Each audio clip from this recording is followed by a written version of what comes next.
morning. Thank you for joining us today. Today we are going to be talking about transitioning the HVACR industry to flammable refrigerants and how that connects to you. My name is Mary Coben. I'm Senior Director, Regulatory Affairs at the Air Conditioning, Heating, and Refrigeration Institute, or AHRI. Again, thank you for coming. Here's the session we're going to go over today. I'm just going to briefly touch on AHRI, the current regulatory drivers, equipment standards, installation standards, model building codes, and then summarize what we've learned today. A lot of folks may not know that AHRI is one of the nation's larger trade associations. We have over 300 plus HVACR and water heater manufacturers across 40 plus product segments. We generate $42 billion in revenue. We are responsible for 125,000 direct and 1.2 million indirect jobs. And we are a top employer for New York. Again, we administer a comprehensive industry statistics programs, and we administer more than 40 rigorous certification programs. HRI really is all around you and touching the HVACR and water heater industry. So now that we know who HRI is, let's talk about what's going on regulatory. I know most folks have heard about the AIM Act, or the American Innovation and Manufacturing Act of 2020. What I want to share with you right now is the AIM Act is currently in process. It began in 2022, earlier this year. It began with a 10% reduction phase down in HVAC refrigerant phase down. And it's going to have reduction in production and consumption for the next years. And what we're going to see in 2024, there's going to be a 40% drop. Again, a 40% step down. EPA is going to be able to address HFCs by creating an allowance program for refrigerant manufacturers to do the phase down on production and consumption. So think of the allocation as a big bucket of GWPs. Continued use of refrigerants like 410A or 404A will quickly consume a larger portion of that year's allocation. That's why it's important to move to lower GWP refrigerants as quickly as possible. The refrigerants that have been identified as some of the next candidates are going to be some of the A2L refrigerants, and I'm going to show you those. The US EPA, under the SNAP Rule 23, has listed 6 refrigerants as acceptable to use conditions: 32, 452B, 454A, and the 454B, 454C, and 457A, all acceptable for use in air conditioning, right? So what does that mean? That means that these refrigerants can be used versus some of the 410A or 404A incumbents with higher GWP refrigerants, but they are subject to use conditions. So what does that mean to you, the person in the field working with these refrigerants? These refrigerants need to be used according to the standard UL 2-40, the equipment standard for air conditioning. It can only be used in new equipment, and you need to have warning labels. Now, why are these refrigerants so interesting? These refrigerants are A2L, or lower flammability refrigerants. And what we can look at is if we look at the cylinder in terms of the GWP, you can see that 410A has a GWP of 2,088. And these other low GWP refrigerants, these other A2L refrigerants, have lower GWP, so you can see they will take up less of that basket. So they're very, very interesting. You can see that these refrigerants that will replace either 410A or 407C would be a 50 to 75% reduction. Again, as this HFC allocations continue, the slide helps people understand that you will get an opportunity to use lower GWP refrigerants. By moving to these lower GWP refrigerants, you'll meet these targets. Let's talk a little bit more about the regulatory landscape. I know a lot of folks are thinking about the Montreal Protocol and how that connects to the US. Well, in the US, the AIM Act is very similar to the Montreal Protocol and can be kind of thought as that connection of that. What we see is SNAP Rule 23 and SNAP Rule 25 are allowing the use of lower GWP, A2L refrigerants. And then moving forward, we have different states now who are looking at reducing, setting their own segments or market segment plans. So California is already one of the ones that we're keeping an eye on. California is the furthest along with their GWP segment or sector allocation plan, and we expect to see them moving forward with HFC phase down. Let's look at the next slide and what do we see for California? What do we see for California? California is already looking at a GWP of 750 for new systems. So in January 1, 2023, window units and dehumidifiers will have to be using a refrigerant that has a lower GWP. Then in January 1, 2024, chillers. Then in 2025, residential and light commercial systems will have to meet that 750 GWP. And then VRV and VRF systems will have to meet that GWP in January 1, 2026. So you can see that California is really moving ahead and moving to lower GWP refrigerants. So what has the industry been doing? And we're going to talk about that and where we go. But before we do that, I would like to show you some interesting information first about flammable refrigerants and talk about refrigerant classification. So I started off talking about regulatory and where we're going regulatory wise. And I started talking about GWP, and I know most folks know about GWP, and we started talking about refrigerant flammability. But I think I wanted to come back and share with folks about refrigerant and refrigerant classification. So the organization that does refrigerant classification is ASHRAE. That's done in ASHRAE 34. And what I'm showing here is a table showing the different refrigerant classifications. I want to just spend a few minutes on this because I think it's really important for people to understand what's going on in the transition. So we've been using refrigerant 410A, which I show here on the screen has a GWP of 2088. So you can see 410A. We love it. It's an A1 refrigerant. And we're looking at these newer, lower GWP refrigerants. I'm just pulling one that is SNAP listed 454B. It's got a GWP of 466. But one of the things I want to share with people is that many folks in the industry have a misconception about flammability levels. First of all, they think that all refrigerants that are flammable are all the same, and they think that there is really a non-flammable refrigerant. What I'm showing here is really the world according to ASHRAE that does this flammable refrigerant classification system. What we see is there's really nothing here that is non-flammable. What we have are refrigerants that when they're ignited, the flame doesn't move forward, it does not propagate. So those are our A1 refrigerants. They have no flame propagation. The other refrigerants do have flame propagation.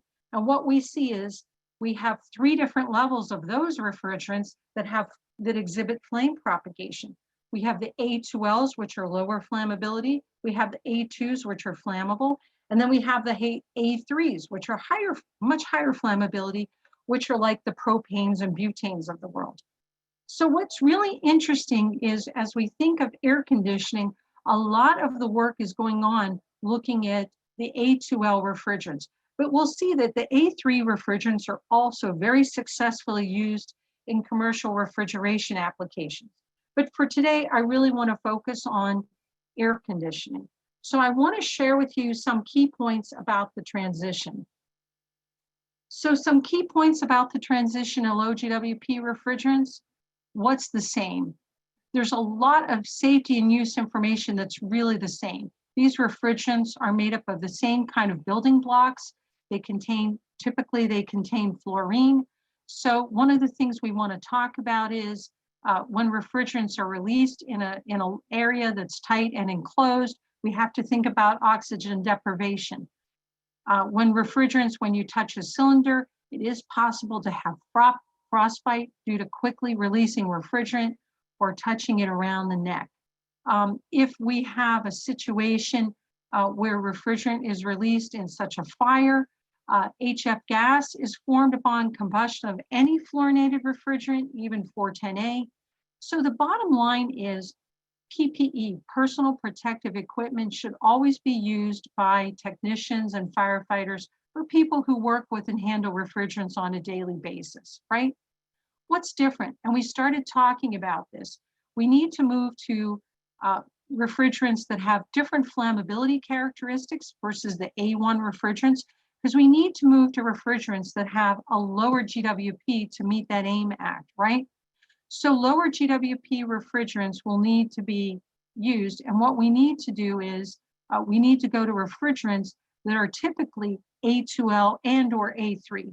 The A2L refrigerants are really interesting because they have lower or slow flame speed and they have a low heat of combustion, meaning if they're ignited, they have very similar energy to like a 410A. A3 refrigerants have higher flame speeds and have a higher heat of combustion. And we know those refrigerants, and we can work with those too using the correct standards. Those are going to be used more in refrigeration equipment. So what's the next thing we need to know about the transition? Well, as I mentioned, the A2L refrigerants are difficult to ignite. They really are very, very difficult to ignite. Cannot be ignited by static electricity. They have a low flame speed and low heat of combustion, and will react very similar to current refrigerants like 410A or 447C. And many sections of the building codes will remain the same. So if I'm working with these in the UMC or the IMC, a lot of the building codes will remain the same.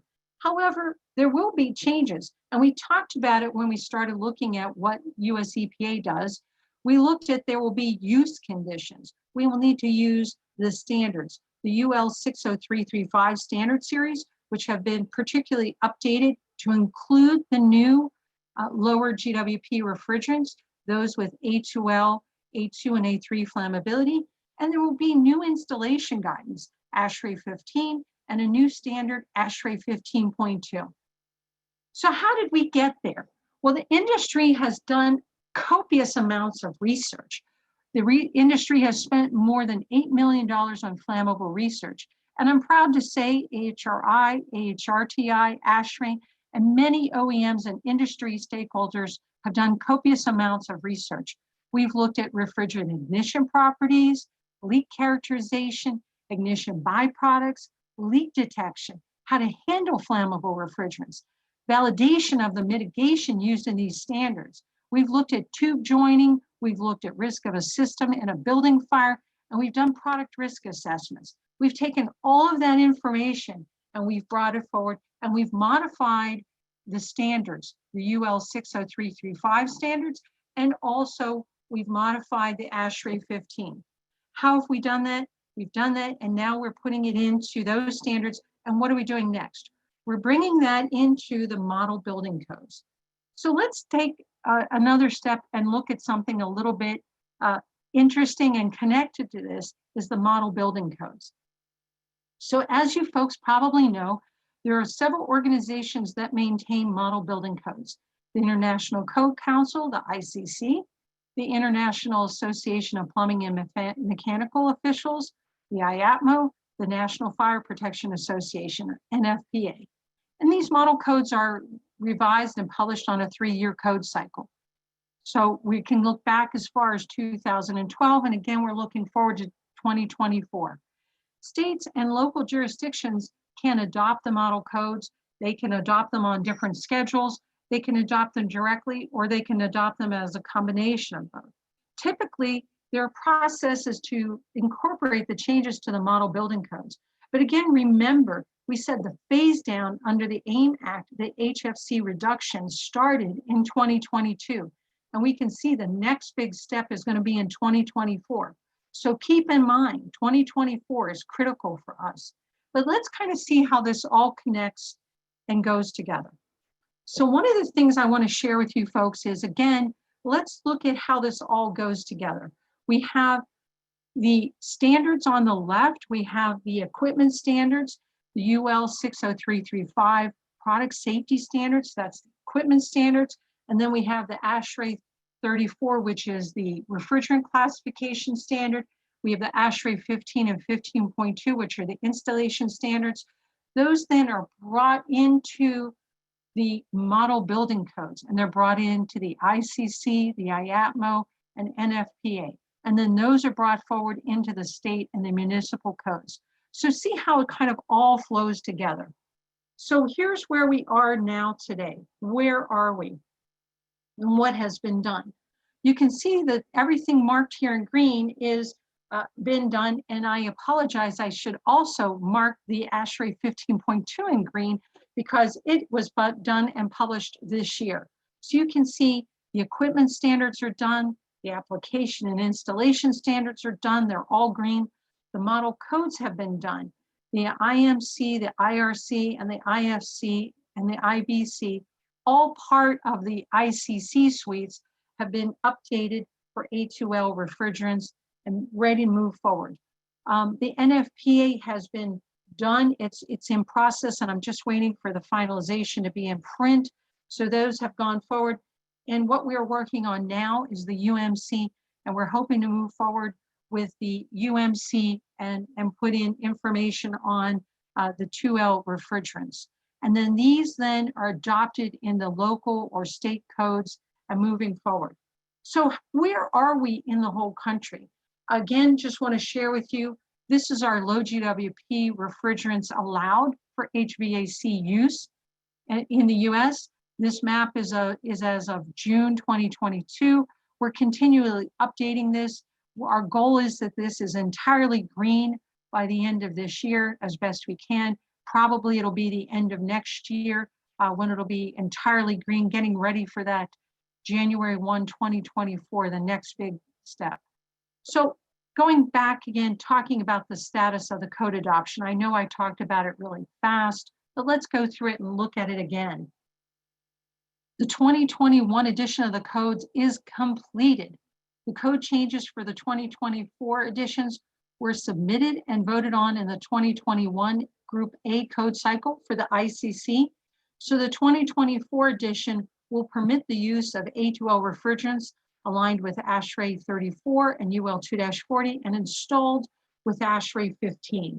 So the IBC and the IFC really show the differentiation in the flammable refrigerants. Again, trying to clear up that industry misconception that anything that is above an A1 is all the same refrigerant. That's all been cleared up. The IMC will have information on there for direct use of A1 or A2L refrigerants. And again, we'll have equipment made using the equipment standards, UL 44, UL 60335 2-40, and UL 2-89. And machinery rooms will be consistent with ASHRAE 15. And ASHRAE 15.2 will also be in there as it's moving forward and was published this year. Where are we with IATMO? IATMO had great changes. 2018 A2L refrigerants were approved for use in machine rooms. In 2021, we had A2Ls were allowed except in high probability systems for human comfort. So think of home systems, air conditioning or such. It's not there yet, but we're hoping in the 2024 to align current proposals to include A2L use in high probability systems and update machinery rooms for A2Ls to align with the 2019 edition of ASHRAE 15. So how does this all connect to you? Well, what does it mean for you folks? It means the industry is transitioning to new refrigerants. Why? The AIM Act is pushing the industry forward on a federal level to reduce HFCs based on the GWP. Some states are also having sector-specific transition as we looked at California, and you could see every year California is moving forward with another sector. Lower GWP refrigerants will be used to meet these requirements. The phase down already began in 2022. And the next big step is coming in 2024. So what's the same for you? For you, the user, the same type of use and safety points will be there. We'll need to require PPE. The same PPE that you used before will still be necessary. So all those great practices that you had before will be used again. What's going to be different? Low GWP refrigerants will include some lower flammability refrigerants. There will be A2L refrigerants out there. And we've already gone and done all the work and research needed to provide equipment standards and installation standards with all of the safety employed. So research has already been done and is there to enable a safe and smooth transition. So what will we see? Equipment and installation standards will be brought into the model codes. Certain standards are already being done. So we will see the IMC, the IRC, the IBC are done. We are working on the UMC. The states are on different model code cycles. They're typically on a 3-year cycle. Some states don't have model code guidance, but we'll see that we are working to move them forward so they all meet the target and try and get that whole entire map again green by January 1, 2024. So the industry is engaged to help align states to make sure that we have this completed by 2024. And the HVACR industry needs to be aware of these changes. More information can be found at the ASHRAE Safe Refrigerant Transition Task Force website. So I've gone and I've added information at the end of this slide deck for stakeholders to look at. There's a copious amounts of information out there, and we look forward to people connecting with us, asking questions, and moving forward with a safe transition. So with that, I'd like to find out, are there any questions from today? So let me open this up. I see, yes, can this slide deck be shared? Yes, I'm going to. High probability systems incorporated into the UMC. So there's a great question out there. Can I comment on the likelihood of getting high probability A2L systems incorporated into the UMC? I'm hoping we're going to move forward at the UMC. We're very excited about that. We're going to be looking forward and requesting that we get into that. So I think we're going to move forward with that. So I'm very optimistic on that. So there's another question. Are there any drop-in replacements? Wow, that's a great question too. I would say there are refrigerants that behave very similar to some of the incumbents out there. I would also say that there is not exactly any drop-in, but one of the things I would also share with folks is if I go back and I look at the slide on A2L refrigerants, no matter how similar you are to an A1 refrigerant, what I would like to say is, and I will say it is, the US EPA requires for all A2L SNAP list of refrigerants that you need to follow the SNAP use conditions. The SNAP use conditions are such that you need to have new equipment only, you need to follow UL 2-40, and you need to, there was one other, you have warning labels. Whoops, let me go to that. So you need to have those warning labels. So again, those are the use conditions. So even if a refrigerant is very similar to an incumbent, if the flammability level is different than an A1, it cannot be used as a drop-in. I think someone asked me, what is the rating of the refrigerants on slide 3? Let me go to slide 3. I do not see any refrigerants on slide 3. Maybe this is the slide you were talking about. These are all A2L refrigerants.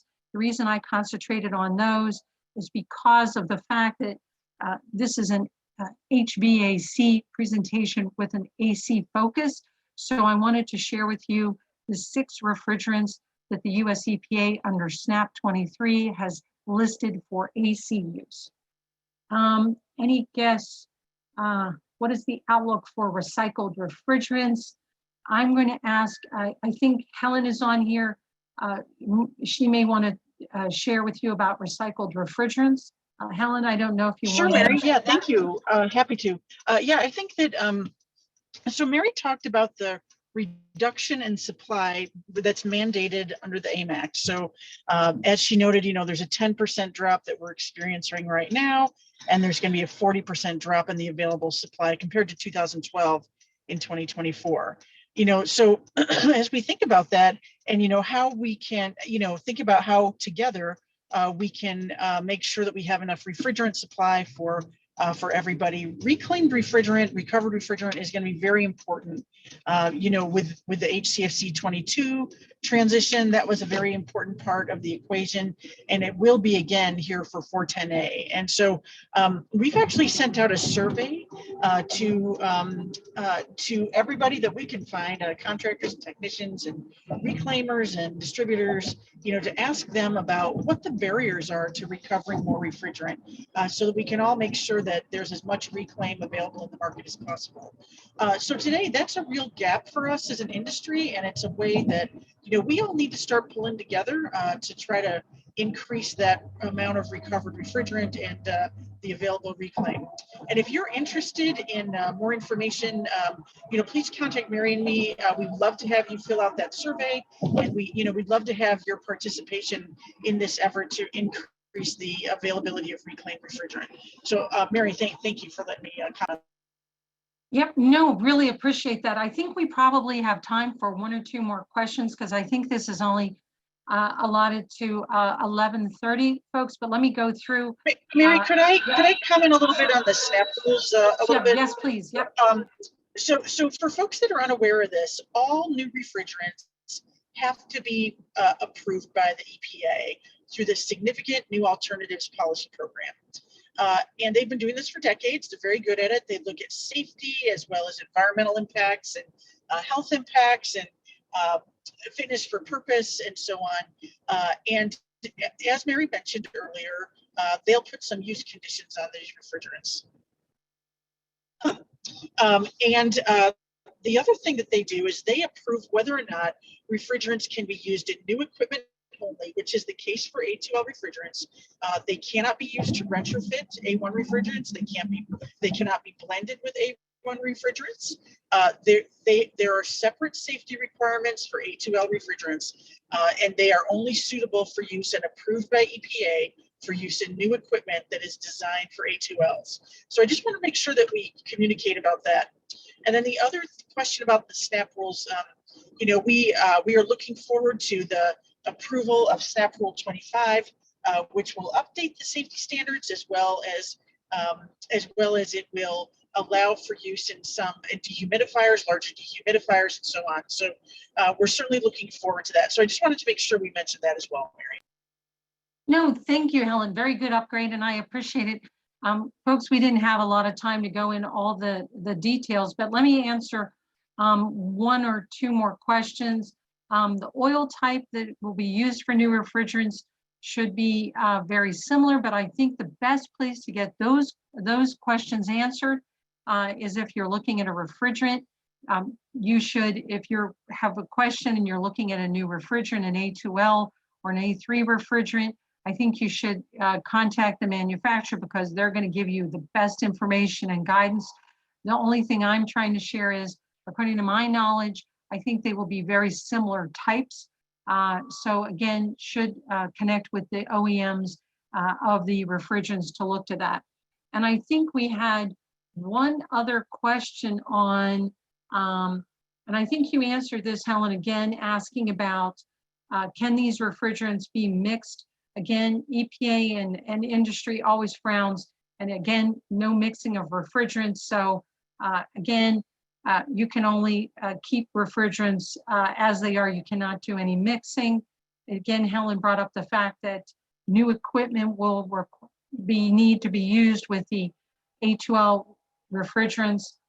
And again, one other thing, just trying to share with folks, this is an HFC phase down. It's not a phase out. So there will be places where refrigerants will be used, because there is a question here. What is the GWP of 134A and when is it phased out? What there will be is there will be certain sectors in certain states or in the US, you will be phasing down GWP, and then you will find that you cannot use a refrigerant because that sector has phased down. So we're not really telling folks you can't use a refrigerant, but you will see things with higher GWP will start to not be used because they will take up more of that basket or bin. The GWP of 134A, according to the schedule, I believe, Helen, correct me if I'm wrong, AR4 should be 1310. Any other questions that we have, folks? I think we're going to have to have them maybe sent to us because I think we've run out of time for today. But please send us your questions. On the last slide, I put our email, and I also want to move forward and show you a couple other resources. Here, I'm going to, excuse me, I know of no other way to do this. I'm going to go to the very end and share with folks information that we have available on our site. We have our SRTTF webinars. They're still out there. Please feel free to look at them. We also have great folks who are working with the SRTTF who are providing technician training that's always available. We know that the OEMs are having great training opportunities out there. And we also know that we have our SRTTF monthly newsletters, and we have a lot of good service practice and information out there. So with that said, folks, I think that brings us to the end of our webinar.